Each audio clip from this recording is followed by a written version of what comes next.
하나님의 말씀은 에베소서 5장 21절에서 30절 말씀입니다. 그리스도를 경외함으로 피차 복종하라. 아내들이여 자기 남편에게 복종하기를 주께 하듯 하라. 이는 남편이 아내의 머리됨이 그리스도께서 교회의 머리됨과 같음이니 그가 바로 몸의 구주시니라.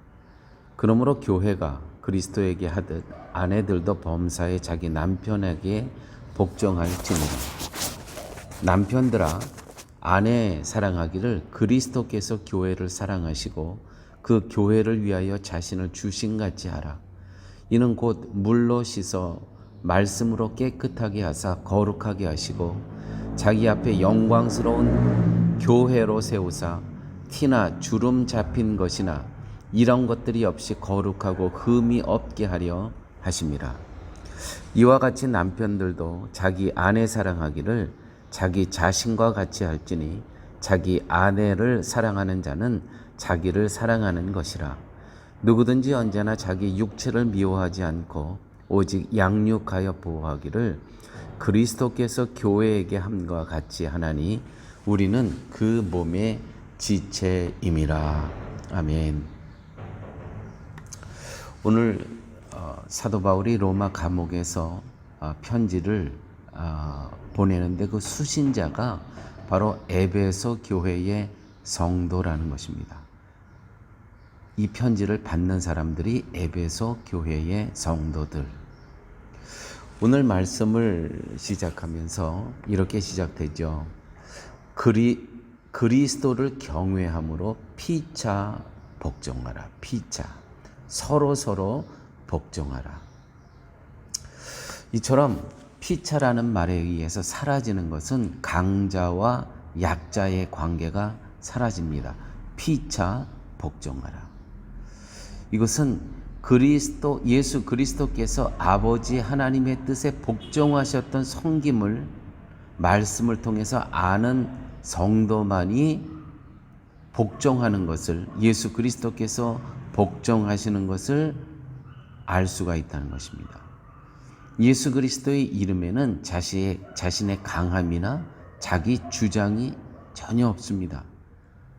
즉 예수 그리스도는 자신의 영광을 위해 세상에 오신 것이 아니라 아버지의 뜻에 복종하심으로 죄 가운데 있는 자기 백성을 구원하기 위해서 이 땅에 오셨다는 것입니다.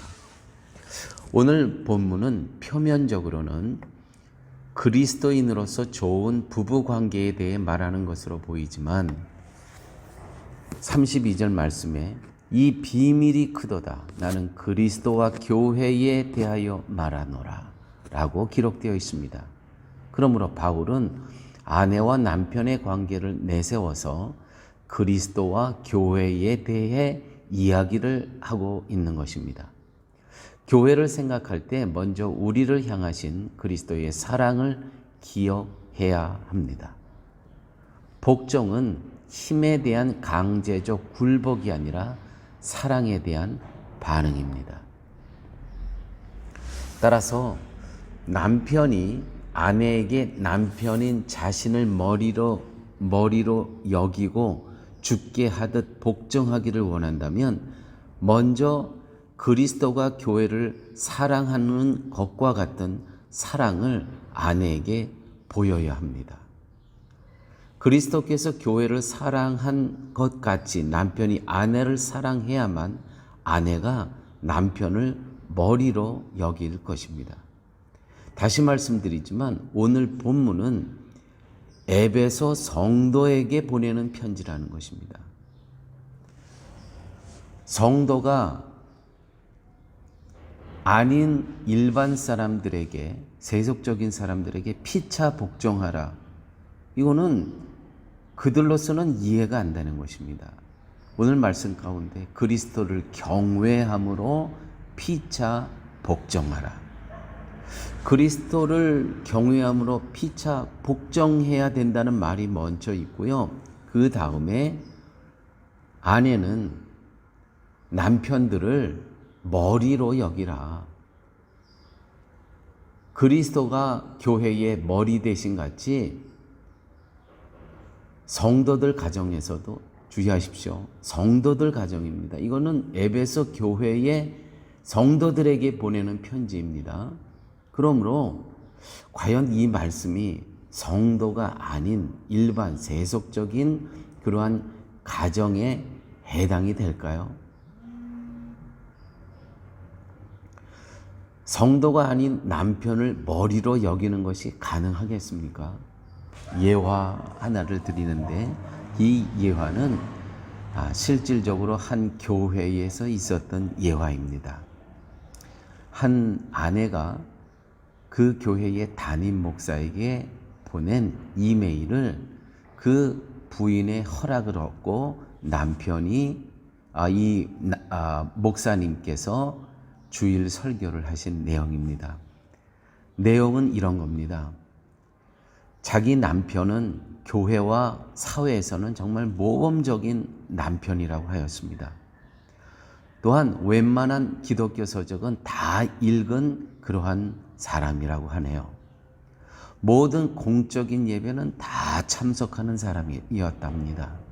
그런데 집에서는 아내에게 언어적 폭력뿐만 아니라 육체적 폭력도 일삼는 사람이었답니다. 그래서 아내인 자신은 늘 몸에 상처를 갖고 살았답니다.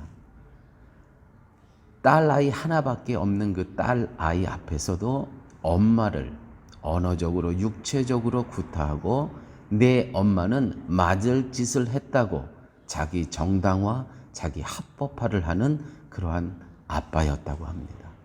매우 교만한 남편이었다는 것이죠.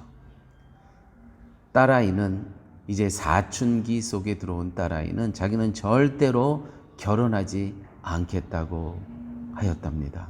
왜냐하면 모든 남자가 다 아빠와 같은 남자로 여겼기 때문이죠. 아버지와 같은 사람을 만나는 것이 두렵고 염려스러웠다는 것입니다. 자, 교회 여러분, 이런 남편을 머리로 여기며 모든 말에 복종하며 살아야 하는 것이 정말 말씀대로 살아가는 것일까요?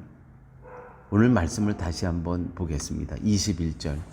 그리스도를 경외함으로 피차 복종하라. 이 말씀이 먼저 있고요. 이제 그 다음에 22절. 아내들이여 자기 남편에게 복종하기를 주께 하듯 하라. 이는 남편이 아내의 머리됨이 그리스도께서 교회의 머리됨과 같음이니 그가 바로 몸의 구주시니라. 그러므로 교회가 그리스도에게 하듯 아내들도 범사에 자기 남편에게 복종할지니라. 맞습니다. 아멘입니다. 에베소 교회의 성도들에게 보내는 편지입니다. 그런데 남편이 그리스도께서 교회를 사랑하시는 것 같이 자기 아내를 사랑하지 않고 언어적 폭력, 육체적 폭력을 일삼는 이 남편에게 과연 아내는 무조건적 복종을 해야 되는 것이 맞는 것일까요? 또한 오늘 말씀입니다. 남편들아 아내 사랑하기를 그리스도께서 교회를 사랑하시고 그 교회를 위하여 자신을 주심같이 하라. 남편들도 자기 아내 사랑하기를 자기 자신과 같이 할지니 자기 아내를 사랑하는 자는 자기를 사랑하는 것이니라. 그리스도께서 교회에게 함과 같이 하나니 우리는 그 몸의 지체임이니라.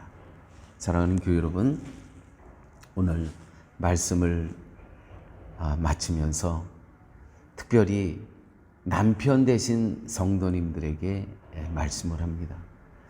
아내가 나를 머리로 여기지 않는 것에 불평을 하시기 전에 과연 나는 그리스도께서 교회를 사랑하심 같이 자기 몸을 먼저 내어 놓고 그가 십자가에 달리신 그 사랑처럼 나는 아내와 가정을 위해서 나는 먼저 그와 같은 사랑을 하고 있는가? 그것을 먼저 점검하는 시간이 되시길 바랍니다. 아버지 하나님, 오늘 말씀 가운데 남편은 그리스도 안에서 어떻게 아내를 사랑하고 가정을 살아가야 되는 것을 들려주심을 감사합니다. 아내가 나를 머리로 여기지 않는 것에 불평하기에 앞서서 내가 남편으로서, 아빠로서 먼저 아내와 가정을 어떻게 섬기고 있는가? 과연 그리스도께서 교회를 사랑한 같이 먼저 내가 십자가 앞에 죽어지는 그러한 사랑을 보이고 있는가를 점검하는 시간 되게 하여 주옵소서. 예수님 이름으로 기도드렸습니다. 아멘.